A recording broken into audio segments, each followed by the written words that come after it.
नमस्कार, PP news line के prime time में आपका स्वागत है। मैं हूं मिताली सहगल। आई नजर डालते हैं सबसे पहले आज के दिन भर की प्रमुख सुर्खियों पर। जम्मू कश्मीर में टला बड़ा आतंकी हमला। पुलवामा की तरह गाड़ी में रखी गई थी आईईडी। सुरक्षा बलों ने वक्त रहते किया डिफ्यूज। जम्मू कश्मीर और लद्दाख के लिए राहत की खबर। अब जम्मू में ही शुरू होगा 18वीं कैट का बेंच। लॉकडाउन के बाद पहली बार 3 जून को होगा संसदीय समिति की बैठक। सदस्य रहेंगे खुद मौजूद। और जम्मू कश्मीर में कोऑपरेटिव बैंक के चेयरमैन मोहम्मद शफी डार की जमानत अर्जी हुई खारिज। अब समाचार विस्तार से। जम्मू कश्मीर में गुरुवार यानी कि आज पुलवामा जैसे आतंकी हमले की साजिश को सुरक्षा बलों ने नाकाम कर दिया। यहां पुलवामा के पास एक सेंट्रो गाड़ी में आईईडी प्लांट की गई थी, जिसकी समय रहते हुए पहचान कर ली गई।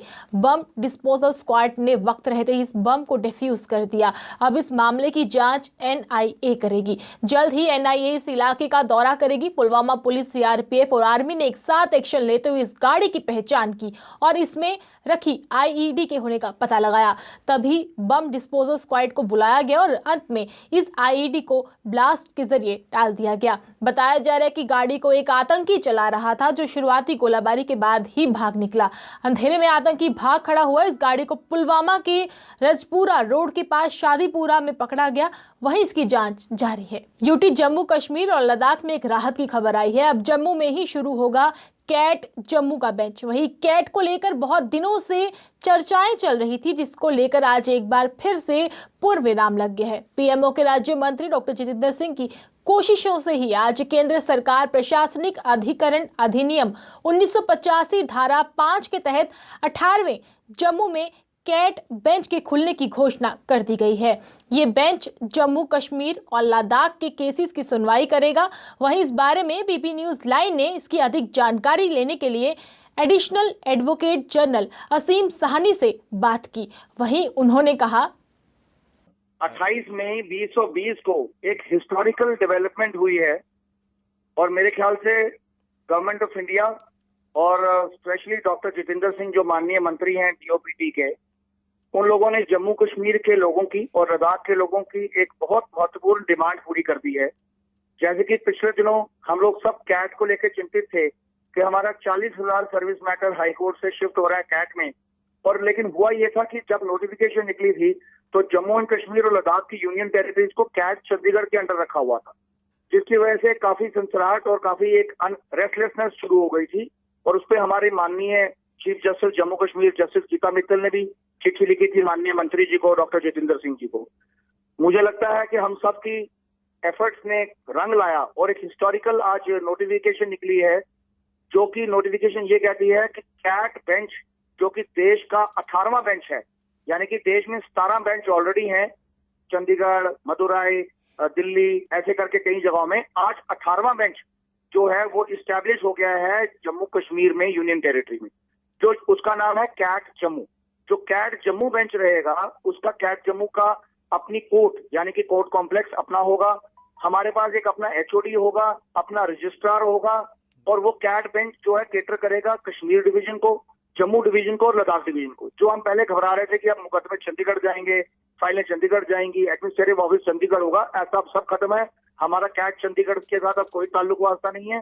कैट जम्मू एक नया बेंच होगा और इसके लिए मेरी जम्मू के सारे वकीलों को और जितने सर्विस के लोग हैं उनको बड़ी बड़ी बधाई है, और डॉक्टर जितेंद्र सिंह और honourable prime minister of India अपना मोदी साहब को बहुत बहुत धन्यवाद है जम्मू के लोगों की तरफ से। 2 महीने से ज्यादा ही लॉकडाउन की अवधि के बाद पहली बार सांसद का कामकाज जल्द शुरू होने के संकेत मिले हैं। सांसद की 2 महीने से ज्यादा की लॉकडाउन की अवधि के बाद पहली बार सांसद का कामकाज जल्द शुरू होने के संकेत मिले हैं। सांसद की गृह मामलों की स्थायी समिति की बैठक 3 जून को संसद भवन में बुलवाई गई है। ये बैठक डिजिटल या वीडियो कॉन्फ्रेंसिंग के जरिए नहीं होगी। समिति के सभी सदस्य इसमें खुद उपस्थित रहेंगे।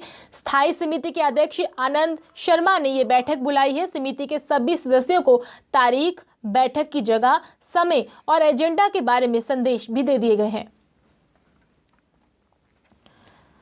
Jammu Kashmir state cooperative bank limited में 223 करोड़ रुपए के घोटाले में हाईकोर्ट ने बैंक के तत्कालीन चेयरमैन की जमानत अर्जी को खारिज कर दिया है।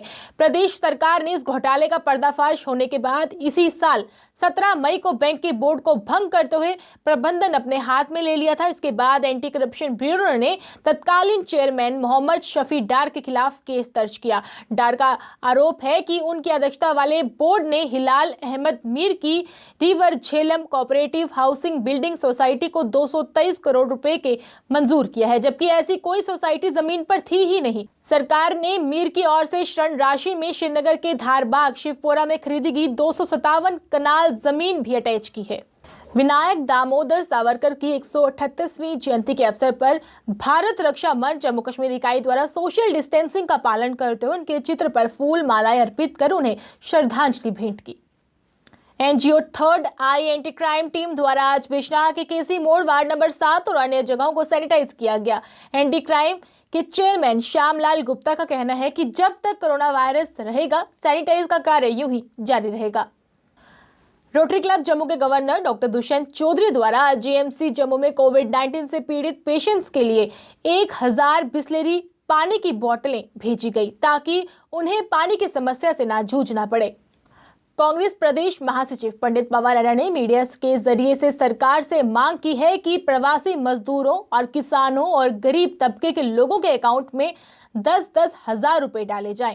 कांग्रेस ने एक मुहिम चलाते हुए कहा कि कांग्रेस लोगों की समस्याओं को स्पीक अप इंडिया के तहत उजागर करेगी। डोगरा फ्रंट के अध्यक्ष अशोक गुप्ता ने आज जम्मू में रानी पार्क के बाहर पुलवामा में नाकाम हुए आईईडी ब्लास्ट को लेकर पाकिस्तान के खिलाफ रोष प्रकट किया और सरकार से मांग की कि अब समय है पाकिस्तान के खिलाफ जबरदस्त कार्रवाई करने का, ताकि बार बार ऐसी कोई घटना ना हो जिसे हमें अपने बहादुर जवान गंवाने पड़े।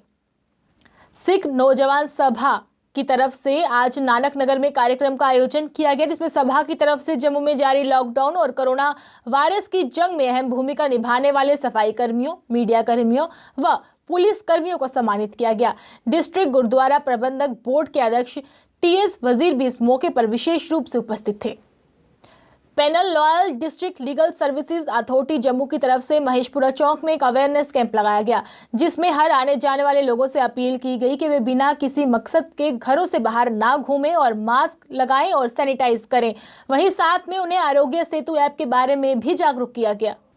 भारतीय जनता पार्टी के spokes person brigadier Anil Gupta ने कहा कि 4G इंटरनेट के लिए भारतीय जनता पार्टी को बार बार दोषी ठहराना गलत है। वहीं उनका कहना है कि ये दुख की बात है कि इस समय राष्ट्र की सुरक्षा से ज्यादा 4G इंटरनेट की मांग। All J&K power employees coordination committee Jammu ने आज प्रेस कॉन्फ्रेंस कर मीडिया के जरिए सरकार से अपील की कि जम्मू में बिजली को प्राइवेट ना किया जाए, उसे सरकारी ही रहने दिया जाए। अगर बिजली प्राइवेट की जाती है तो इसे आम जनता व बिजली विभाग के लोगों को काफी परेशानियों का सामना करना पड़ सकता है। आइए चलते चलते एक बार फिर से नजर डालते हैं आज के दिन भर की प्रमुख सुर्खियों पर। जम्मू कश्मीर में टला बड़ा आतंकी हमला, पुलवामा की तरह गाड़ी में रखी गई थी आईईडी, सुरक्षा बलों ने वक्त रहते किया डिफ्यूज। जम्मू कश्मीर और लद्दाख के लिए राहत की खबर, अब जम्मू में ही शुरू होगा 18वीं कैट का बेंच। लॉकडाउन के बाद पहली बार 3 जून को होगा संसदीय समिति की बैठक, सदस्य रहेंगे खुद मौजूद। और जम्मू कश्मीर में कोऑपरेटिव बैंक के चेयरमैन मोहम्मद शफी डार की जमानत अर्जी हुई खारिज। पीपी न्यूज लाइन के प्राइम टाइम के आज के अंक में बस इतना ही। मुझे और मेरी टीम को दीजिए इजाजत और आप देखते रहिए पीपी न्यूज लाइन। नमस्कार।